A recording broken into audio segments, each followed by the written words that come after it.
hello लोगोफोर बरायबा border जब info YouTube चेनेलाव NSP स्कलारशिपनि update लाना फैदों जे नोंथांमोननि राङा माब्ला हाबगोन एकाउन्टआव 5,000, 10,000, 20,000, 30,000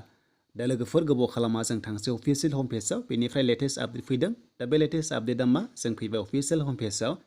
दा अफिसियेल हम पेजआव फैनाय लोगो लोगो नोंथांमोना मोनसे लेटेस्ट आपडेट मोनगोन बेखायनो जोङो लेटेस्टआव नायनांगौ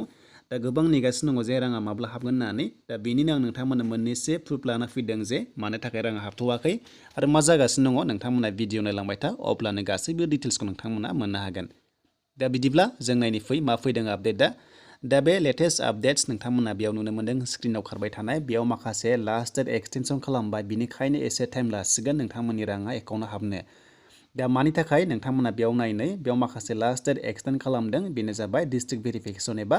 स्टेट भेरिफिकेसननि थाखाय नोंथांमोना जे एप्लाइ खालामदोंमोन नङा होमब्ला जेरै प्रि मेट्रिक एबा पस्ट मेट्रिक जायखिजाया सेक्टराव नोंथांमोना एप्लाइ खालामदोंमोन बेखौनो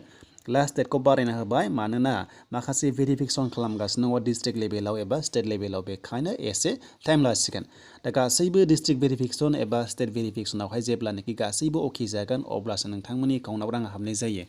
दा बिनिनो लास्ट डेट नोंथांमोना नुनो मोनदों डिस्ट्रिक्टनि लास्ट डेटआ जाहैबाय 31 जानुवारिसिम थासिगोन 2022 नोंथांमोना बेयाव नुनो मोनदों जेब्लासिम भेरिफाइड खालामा नोंथांमोननि एकाउन्टआव हाबनाय जाया बेखायनो जायफोरा गासैबो नोंथांमोना रिल एबा नोंथांमोना डकुमेन्ट्सखौ होनो हादों अब्ला मोननाय जागोन आरो नोंथांमोना मोननो गोनां रांखौ मोननाय जागोन बेखायनो लोगोफोर नोंथांमोना गोबां कमेन्ट्स खालामदोंमोन जे राङा माब्ला हाबगोन होननानै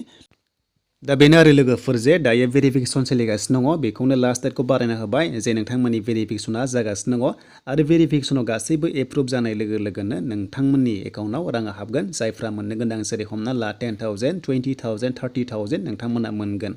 दा बेनिसिम लोगोफोर लेटेस्ट आपडेटआ एनएसपिनि स्कलारशिप आपडेट थ' नोंथांमोना अफिसियेल हम पेजाव थांनानै नायनो हागोन गासैबो डिटेल्सखौनो आं लिंकखौ डिसक्रिप्सनाव होखाजोबदों दा जायफ्रा चेनेलाव गोदानै फैदोंमोन जुदि नोंथांमोना चेनेलखौ मोजां मोनदोंबा लाइक खालामनो हागोन कमेन्ट्स खालामनो हागोन आरो साबस्क्राइब खालामना लानो हागोन दा नोंथांमोना फुल भिडिअ नायनांगौ अब्लासो बुजिगोन बेखायनो लोगोफोर दायो स्कलारशिप हाबनायनि आपडेट गैथ'वा हाबोब्ला नोंथांमोना मार्च नङाबा एप्रिलाव मोननायनि चान्स दङ